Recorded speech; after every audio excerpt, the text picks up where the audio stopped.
Hello my dear students, আজকে ভিডিওটা আমি তৈরি করছি নবম ও দশম শ্রেণীর শিক্ষার্থীদের জন্য। 2025 সালের নবম ও দশম শ্রেণীর গণিত বই অধ্যায় 2 সেট অফ ফাংশন। আজকে আমাদের ষষ্ঠ পর্ব। প্রিভিয়াস ক্লাসগুলোতে 1 থেকে 5 এই 5টি ক্লাসে আমি পেজ 21 থেকে পেজ 28 পর্যন্ত কমপ্লিট করেছি। আজকে আমি পেজ 29 থেকে কন্টিনিউ করব। তাহলে চলো দেরি না করে ক্লাসটি শুরু করা যাক। ওকে স্টুডেন্টস, প্রিভিয়াস ক্লাসে আমি এতটুকু পর্যন্ত কমপ্লিট করেছি। আজকে এখান থেকে শুরু করব। দেখো, কার্তেশীয় গুণজ, কার্তেশিয়ান প্রোডাক্ট।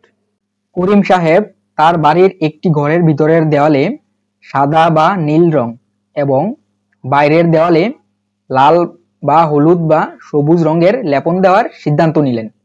ভিতরের দেওয়ালে রঙের সেট ইকুয়াল সাদা নীল এবং বাইরের দেওয়ালের রঙের সেট বিউকুয়াল লাল হলুদ ও সবুজ। করিম সাহেব তার ঘরের রং লেপন সাদা লাল, সাদা হলুদ, সাদা সবুজ, নীল লাল, নীল হলুদ, নীল সবুজ ক্রমজোড় আকারে দিতে পারেন। এখানে ক্রমজোড়টা কিভাবে তৈরি হয়েছে দেখো, এই সেটের মধ্যে আছে কি, মানে ঘরের ভিতরের দেয়ালে যে রংটা দিবে, ঠিক আছে। তো এখন আর বি সেটের মধ্যে বাইরের দেয়ালে। তো করিম সাহেব ভিতরের দেয়ালে যখন সাদা দিবে তখন বাইরের দেয়ালে সে লাল দিতে পারে, অথবা ভিতরের দেয়ালে যখন সাদা তখন বাইরের দেয়ালে হলুদ, আর নয়তো ভিতরের দেয়ালে সাদা বাইরের দেয়ালে সবুজ রং দিতে পারে। দেখো, তারপর ভিতরের দেয়ালে নীল রং বাইরে লাল, ভিতরের দেয়ালে নীল বাইরে হলুদ, ভিতরের দেয়ালে নীল বাইরে সবুজ, এভাবে তিনি দেওয়ালে রং দিতে পারেন। দেখো, উক্ত ক্রমজোড়ের সেটকে নিচের মতো করে লেখা যায়। দেখে আমরা এভাবে লিখতে পারি, a ক্রস b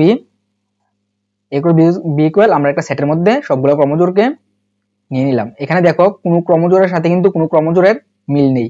প্রথম উপাদান মিল থাকতে পারে, যেমন এটার প্রথম এগুলোর উপাদানগুলো সেম, বাট দেখো সেকেন্ড উপাদান কিন্তু মিল নেই। তো এরকম, অথবা সেকেন্ড উপাদান মিল থাকবে, প্রথমটা মিল থাকবে না, মানে কোনো ক্রমজোড় এখানে একটার সাথে আরেকটা মিলবে না, সবগুলোই আলাদা। উপরোক্ত ক্রমজোড়ের সেটটিকেই কার্তেশীয় গুণজ সেট বলা হয়। সো এই সেটটাই কি কার্তেশীয় গুণজ সেট।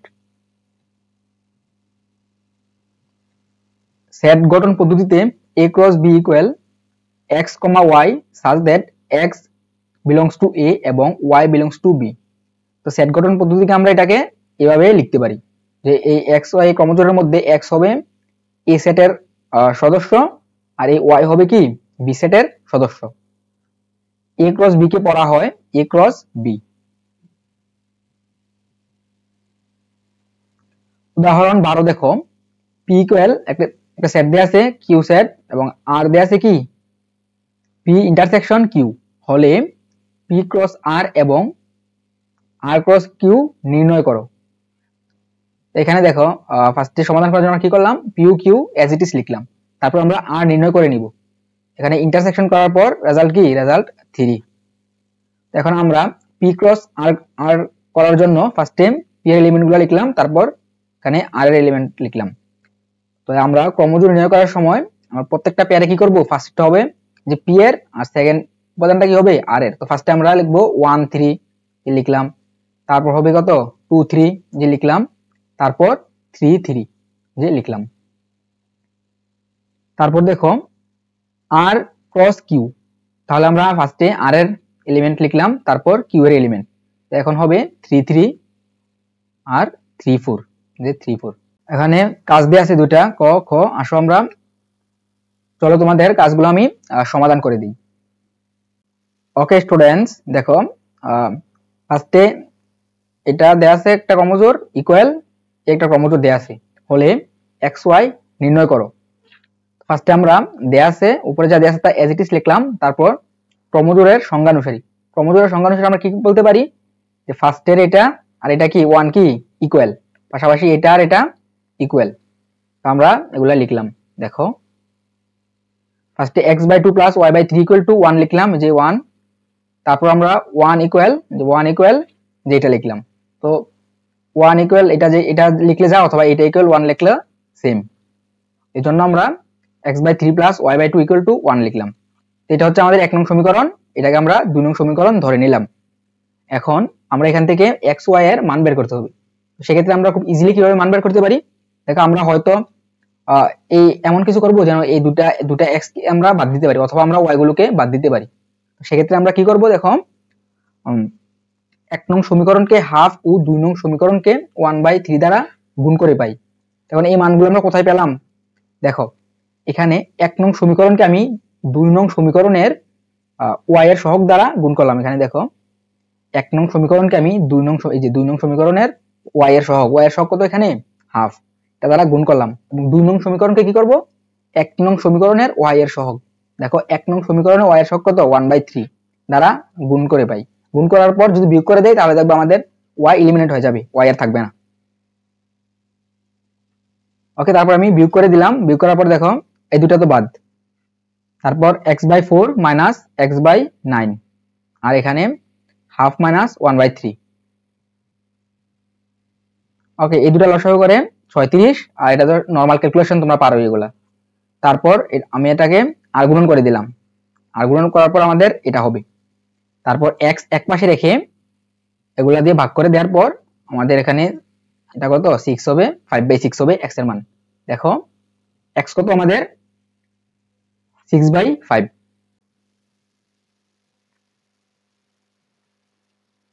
সুতরাং আমরা x এর মান পেয়ে গেলাম 6/5। এখন সমীকরণ 1 এ আমরা x এর মান বসাবো, অথবা আমরা সমীকরণ 2 এ বসালেও হবে, আমরা সমীকরণ 1 এ বসাচ্ছি। তাহলে সমীকরণ 1 এ আমরা বসালে দেখো এখানে কিন্তু x/2 ছিল, তাই না, x/2 প্লাস y/3 = 1। তো এখন আমরা এই x এর জায়গাতে আমরা x এর মানটা বসাতে হবে। তো এখানে বসালাম, বসানোর পর আমরা কি করলাম, এই দেখো নিচে 2 কে আমরা এখানে গুণ দিয়ে মানে উল্টাই লিখলাম, নিচে 2 এর নিচে কিন্তু মনে মনে 1 আছে, উল্টা করে এভাবে লিখলাম। লেখার পর আমরা জাস্ট সিম্পল ক্যালকুলেশন, এখানে কত 3, সুতরাং 3 আর নিচে 5 প্লাস y/3 = 1। এখন এই 3/5 কে আমরা ওই পাশে নিয়ে গেলাম, নিয়ে নরমাল ক্যালকুলেশন লসাগু করলাম, করার পরে কত 5 - 3, এখানে এটার পরে 2/5। তারপর দেখো আমরা আর গুণন করব, 5y = 6। এখন এই 5 ওইদিকে ভাগ করে দিব, তাহলে 6/5। তাহলে দেখো y এর মান কত, y এর মানও 6/5। তাহলে আমরা দুটো মান বের হয়ে গেল। সুতরাং নির্ণয় x, y কত 6/5, 6/5। এটা হচ্ছে আমাদের অ্যান্সার। ওকে, খ নাম্বারের কাজটি দেখো, এখানে আমাদের কি নির্ণয় করতে দিচ্ছে, দেখো p দেয়া আছে, q দেয়া আছে এবং r x, y হলে p intersection q cross r এবং p intersection q cross q নির্ণয় করো। আমাদের এটা নির্ণয় করতে হবে। তো ফার্স্টে আমরা কি করব, তোমার যা আছে তা এজ ইট ইজ লিখলাম, এই p q r এর মানগুলো এজ ইট ইজ লিখলাম। তাহলে আমরা ফার্স্টে এটার মান এবং এটার মান আমাদেরকে এগুলোর মান নির্ণয় করতে হবে। তো প্রথমে আমরা এই দিকটার মান নির্ণয় করব। তো p ইন্টারসেকশন q কি হবে, মানে p এর মানগুলো লিখলাম, এলিমেন্ট গুলো, তারপর এখানে q এর এলিমেন্ট গুলো, দুটার কমন কি 3, এটা হবে 3। এখন আমরা p intersection q cross r, এখন p ইন্টারসেকশন q এর মান হচ্ছে এটা, আর r এর মান কি, r এর মান হচ্ছে x, y। এই দুটাকে আমরা কার্টেসিয়ান প্রোডাক্ট করলে কি হবে 3x 3y, এই যে 3x 3y, এটা হবে আমাদের একটা অ্যান্সার। তারপর দেখো এখন আমরা আবার p ইন্টারসেকশন q কত হয় 3 হয়। এখন p intersection q cross q, এর মান 3 আর q এর মান কত, এলিমেন্ট গুলো হবে তোমার 3, 4। তো এটা কার্টেসিয়ান প্রোডাক্ট করলে হবে 3, 3, এটা হবে একটা, আর একটা ক্রমজোড় কি হবে 3, 4। সো এটা হচ্ছে আমাদের অ্যান্সার। ওকে স্টুডেন্টস, নেক্সট উদাহরণ 13 দেখো, যে সকল স্বাভাবিক সংখ্যা দ্বারা 311 এবং 419 কে ভাগ করলে প্রতি ক্ষেত্রে 23 অবশিষ্ট থাকে, এদের সেট নির্ণয় করো। সমাধান, যে স্বাভাবিক সংখ্যা দ্বারা 311 এবং 419 কে ভাগ করলে প্রতি ক্ষেত্রে 23 অবশিষ্ট থাকে, সেই সংখ্যা হবে 23 অপেক্ষা বড় এবং 288 এবং 396 এর সাধারণ গুণনীয়ক।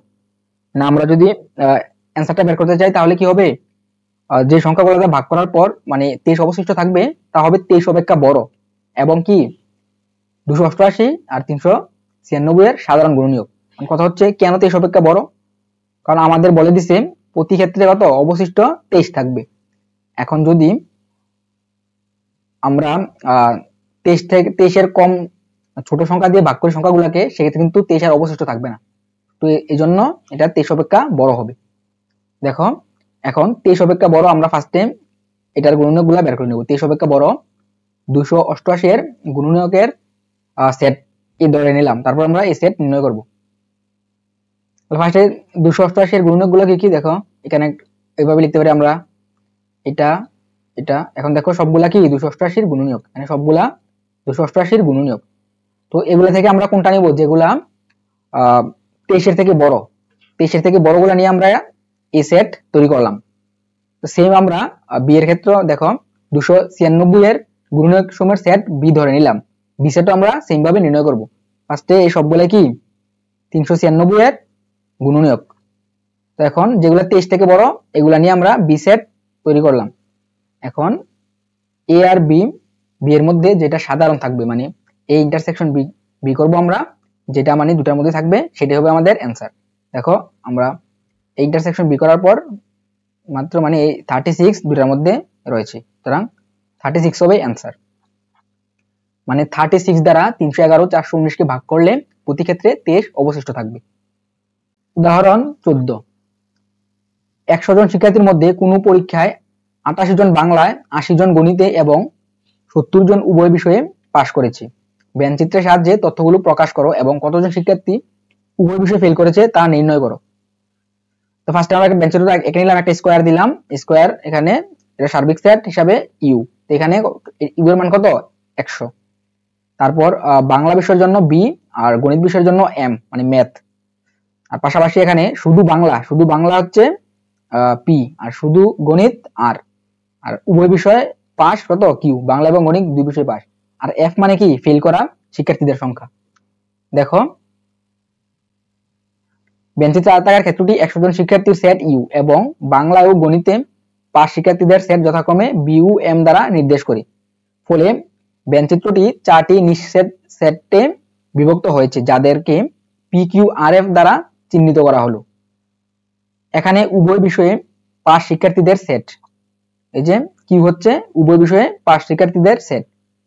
এর সদস্য কত হবে, এই দুটা ইন্টারসেকশন করলে, দুটাকে ইন্টারসেকশন করলে কত হয় 70 হয়। 70 আমাদের উপরে দেয়াই আছে। তারপর দেখো শুধু বাংলায় পাস, মানে দুই সাবজেক্ট তো, মানে শুধু বাংলাতে পাস করছে কিন্তু গণিতে সে ফেল করছে, এমন শিক্ষার্থীর সংখ্যা কত। আমরা টোটাল 88 থেকে উভয় বিষয় পাশের বাদ দিলে আমরা শুধু বাংলায় পাস শিক্ষার্থী পেয়ে যাব।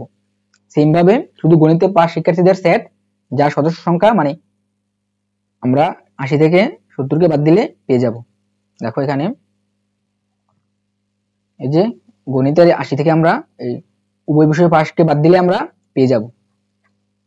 এখন আমরা কি করব, উভয় বিষয় পাস পাশাপাশি শুধু বাংলাতে পাস, শুধু গণিতে পাস সবগুলোকে আমরা যোগ করব। যোগ করলে কিন্তু আমরা টোটাল কতজন পাস করছে তা বের হয়ে যাবে। আমাদেরকে নির্ণয় করতে হবে মানে কোন শিক্ষার্থীগুলো মানে উভয় বিষয় পাস করেনি এবং কি কোনো বিষয়েও পাস করেনি, মানে এক বিষয়েও পাস করেনি, মানে একদম টোটালি ফেল করেছে কতজন, এটা আমরা বের করব। তাহলে দেখো ফার্স্টে আমরা পাস শিক্ষার্থীগুলো বের করে ফেলি। তো পি ইউনিয়ন কিউ ইউনিয়ন আর ইকুয়াল বি ইউনিয়ন এম, যে কোনো একটি বিষয়ে এবং উভয় বিষয়ে পাস শিক্ষার্থীদের সেট যার সদস্য সংখ্যা কত, এই যে দেখো 98, আমরা যোগ করার পর কত 98 পেলাম। তাহলে এফ হচ্ছে কি উভয় বিষয়ে ফেল করা শিক্ষার্থী, তাহলে উভয় বিষয়ে ফেল করা শিক্ষার্থীর সেট কি যার সদস্য সংখ্যা হবে 100 - 98, आंसर 2। সুতরাং উভয় বিষয়ে ফেল করেছে দুজন শিক্ষার্থী। নেক্সট ক্লাসে আমরা অনুশীলনী 2.1 এর ম্যাথগুলো সলভ করব। সো স্টুডেন্টস, আজকের ক্লাসটি এই পর্যন্তই থাকবে। সবাইকে ধন্যবাদ।